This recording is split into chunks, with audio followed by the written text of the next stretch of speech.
Welcome back to Fantasy Football Today, presented by BetMGM. Just got some news that Lamar Jackson not practicing on Thursday. Not a great sign after being limited in practice on Wednesday, so something to keep an eye on there. And then some good news, potentially. Dalton Kincaid returning to practice, dealing with a knee injury. He's been practicing on a limited basis each of the last 2 weeks, but hopefully he's going to be full because the matchup is absolutely fantastic taking on the Cincinnati Bengals. They are the #1 team in most fantasy points allowed to the position, so we would love to see Dalton Kincaid out there. I'll show you the rankings 1 through 12. I'm sure for most of us, Kincaid will be in this list if he does start, but some guys that we're a little bit concerned about ranking for this week. Dave, for you, it's Kyle Pitts. And I know we've gone back and forth. Oh, it's a great situation for Pitts. Coming off a great game. Can he do it again? He's coming off a great game. Can he do it again? Yeah, it's Seattle, so that makes me nervous. That's a good defense. They've gotten a little bit better. Not against tight ends, though. Over the course of the year, you're correct. But lately, how's it been? Well, last week it was T.J. Hawkinson had a good game, despite Max Brosmer being absolutely miserable. What did Hawkinson He had 11 PPR points. Yeah, which for him is amazing, right? And I think if Pitts gets 11 PPR points, we'd be pretty happy with that. It's 2 of 3 games with Kirk Cousins. He's come through. So I have him ranked as a starter. I just don't want to move him too high. You know what I mean? Like, I think he can be okay. I just don't think he's one of the best tight ends you can go with this week. Their last 4 games against tight ends is giving up 11 points to T.J. Hawkinson, giving up 11 points to Gunnar Helm, giving up a touchdown to Colby Parkinson, and then, of course, Trey McBride had like 100. Yeah. All right, so I should feel better about Kyle Pitts. I'm always nervous to start him. I love Kyle Pitts. He's got a 26% target share when Kirk Cousins plays, because whenever Kirk Cousins plays, Drake London doesn't play. So when you have that combination of Cousins at quarterback and London out, I just start Kyle Pitts. When you're facing a defense that's awesome against everything except for tight ends, you start him even harder. So it sounds like you'd like him even if Drake London plays. No. You wouldn't like him then?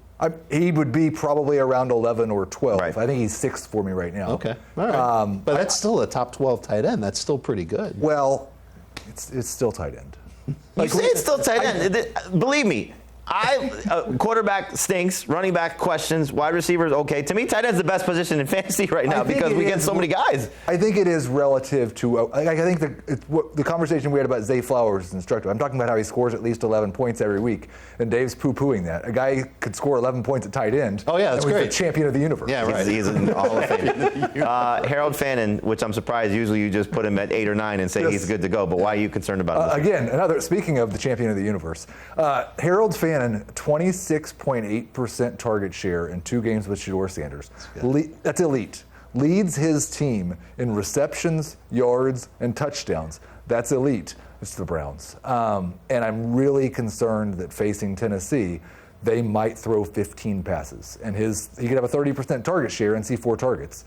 So I've got him like 5th or 6th in the projections. I've lowered him to 10th in the rankings because of that risk of a low volume pass game, but he's awesome. Yeah, no, he's certainly done a great job, and I always go back to this, like, what's the floor of the position? And to me, the floor is somewhere between 8 and 9 PPR points. 8.4 PPR points in 4 of his last 5 games. So he's been not terrible for the majority of this last stretch. Right. He's certainly outperforming David Njoku. Right. And then like last week, you get the touchdown. For me, the toughest guy is Dalton Schultz because he's been so good and such a big part of this offense, whether it's C.J. Stroud or Davis Mills. But now you're taking on a very good team at defending tight ends in the Kansas City Chiefs. Now, we saw him against the best team at defending tight ends against the Buffalo Bills 2 weeks ago, and he was terrible. But he gets right back to 11 PPR points last week against the Colts. So I think you got to trust in what the target share will be. You got to trust in what the production has been for the majority of the season, and just hope that he can get to that level of production, 8+ points, 9+ points, hopefully double digits. So Schultz a low-end starter, but still a little bit concerned. All right, so for the starts, you got Kyle Pitts. For you, so we covered that one. Dave, Juwan Johnson. Last week was not a great game for him, but you got to like the targets. You got to like the targets, and it's been that way for a long time. Does Devon Vele take more targets away from him this week? Because I thought Devon Vele looked pretty good. I'm not ready to start him as anything more than like a low-end PPR flex, but I still think Juwan Johnson's going to have opportunities against Tampa. They're weak against the pass. And I just think that he's somebody that Tyler Shuck looks for in the red zone. We've seen that before this season. So he definitely makes the cut as one of those tight ends that should have that safe floor of 8 to 9 PPR points and does have a ceiling in the neighborhood of 12 or 13 PPR points. Only 4 times this season, Juwan Johnson has failed to get to 10 PPR points or more. And you say targets. Well, even though Vele had that spike in targets last week, Juwan Johnson's most targets with Tyler Shuck was last week with 9. So that's a very encouraging sign, especially against a matchup against Tampa Bay where he did get over 10 PPR points earlier this season. For me, I'm going to start Brenton Strange. He's been solid, for the healthy games that he's played. He's played 4 healthy games, or last 4 healthy games, 10 PPR points or more. So hopefully that continues against the Colts. They're 4th worst in terms of most fantasy points allowed to the position. So I think Strange is going to have an opportunity here, especially Parker Washington being down, to be another go-to guy for Trevor Lawrence. Let's talk about some sits here. And for Dave, you got Dallas Goedert as a sit. Is it just time to forget Dallas Goedert as a even guy you want to roster on your team? Yeah, this is the time of year where if you've got a second tight end who's probably your first tight end, and that's made Goddard your second tight end, it's time to let him go. 5 or fewer targets each of his last 3 games. Only 3 tight ends this year against the Chargers have had at least 9.2 half PPR points in a game against them. It's Derwin James. He takes away tight ends, and that's an easy cover for him with Dallas Goedert. And he's still running a lot of routes. It's not like he's being asked to block more. He's just not getting targeted. Players like that you can't trust. Mark Andrews, somebody you want to get away from? Yeah, congratulations on the new contract. Hopefully he scores a touchdown, and maybe then he could get close to 11 fantasy points. But he has 1 game all season long above 50 yards. The last 2 weeks, he and Isaiah Likely have the same number of targets.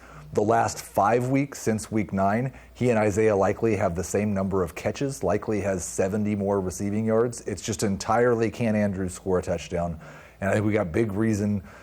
The whole reason we're thinking about sitting Lamar Jackson is we don't know how many passing touchdowns they're going to have. Sure. And if Lamar Jackson sits, you can definitely not trust anybody in the passing game if it's Tyler Huntley. So easy guy to get away from there. For me, I'm going to sit Colston Loveland. Just a tough situation for him, taking on Packers defense that's been good against tight ends lately. Limiting Dallas Goedert, Theo Johnson, TJ Hawkinson, kind of in the same range of a player like Colston Loveland. But a lot of it is really pass attempts. I don't expect the Bears to throw the ball very much in this matchup. All right, we're going to take a break. We come back and get to your questions. That's next here on Fantasy Football Today. Send them to us using the hashtag AskFFT. We'll help you with any of your fantasy dilemmas here on CBS Sports Network.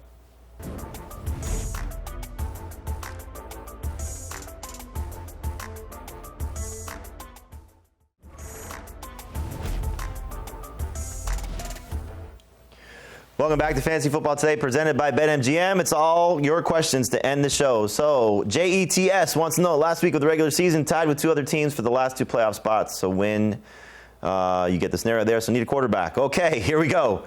Patrick Mahomes, Jacoby Brissett, Joe Burrow. Dave, who are you going with? I'm going with Joe Burrow.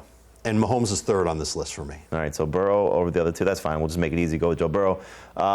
Would you go with Flowers, Heath, or Michael Wilson, or Greg Dortch? It would definitely be Wilson if that's one of the Arizona wide receivers he's talking about. It would go Wilson, Flowers, Dortch for me. And what if Marvin Harrison plays? Would that change anything? It would probably go Harrison, Flowers, Wilson, Dortch. Okay. Next question.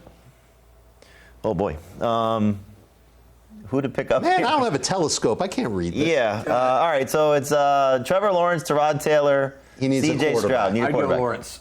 You go Lawrence? I would go Lawrence as well. Yeah. Okay, there you go. Great question. Joe Burrow or Jared Goff? Last one. Goff. Agreed.